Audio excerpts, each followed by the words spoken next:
Assim como o presidente da República, o vice e também outros agentes públicos, ministros do Supremo Tribunal Federal também podem ser alvos de um processo de impeachment. Na última terça-feira, dia 16, senadores afirmaram que entrarão com um pedido contra o atual presidente da Corte, que é Dias Toffoli, e também contra o ministro Alexandre de Moraes. Isso em função da atuação dos dois no inquérito sobre supostas fake news contra a Corte. Para debater esse tema, a gente vai conversar agora com a Carolina Dalla Pace, que é professora de Direito Constitucional da Escola Brasileira de Direito, para explicar exatamente como funciona esse processo de impeachment de um ministro do STF. Carolina, que já aparece aqui na minha tela, obrigado pela disponibilidade, uma ótima tarde para você. E a primeira pergunta que eu já faço é como funciona esse trâmite todo? Esse primeiro passo que nós já afirmamos aqui, o primeiro ato é uma denúncia que precisa ocorrer. Boa tarde, Rafael. Boa tarde, telespectadores do Hora News. Isso mesmo, nós dependemos de uma denúncia para dar início a esse processo. Essa denúncia pode ser feita por qualquer cidadão, ou seja, ela pode ser apresentada por qualquer cidadão. Nesse caso, a partir desse momento que existe uma denúncia, ela tem que, claro, ser muito embasada, porque após ela precisa desse rito de ser aceita. Eu imagino que comissões são criadas. Como que funciona esse trâmite todo, professora? Muito bem. A denúncia ela vai ter que vir com provas que sejam suficientes para que tenha o encaminhamento correto, aqui nesse caso, dentro do Senado, por se tratar de um membro do Supremo Tribunal Federal.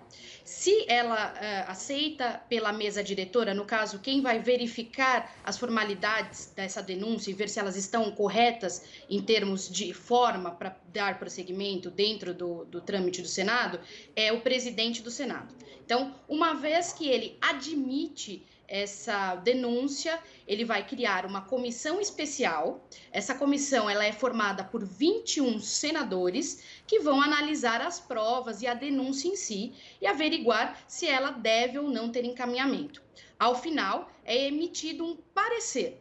E aí, esse parecer segue para o plenário, tá? Ele é oferecido para que os membros do plenário do Senado possam verificar.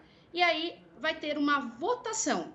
E se nós tivermos um mínimo de 21 senadores, então este rito do impeachment vai ter início. E o denunciado passa a ser analisado como alguém que pode efetivamente sofrer um processo de impeachment.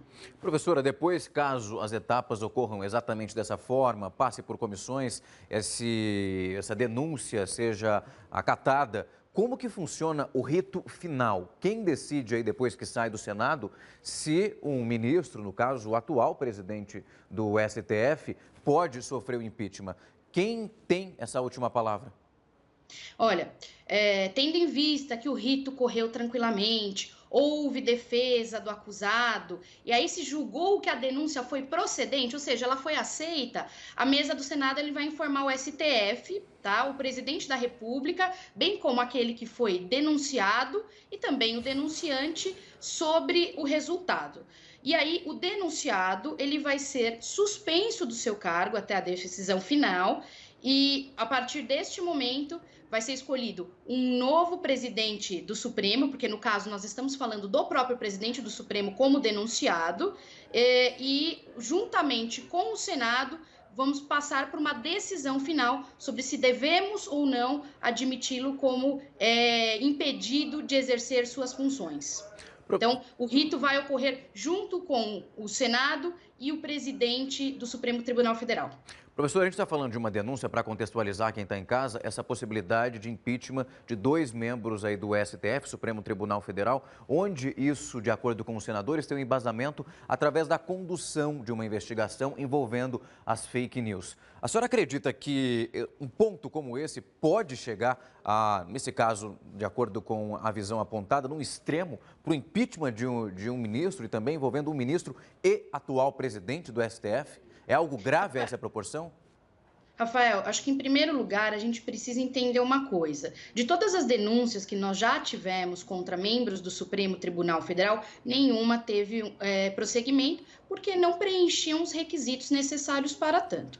No caso que nós estamos observando agora, nós temos um tema que ele é muito delicado, é algo que pode ferir aí até a separação dos poderes, mas também precisamos observar se as demais formalidades elas estão sendo respeitadas.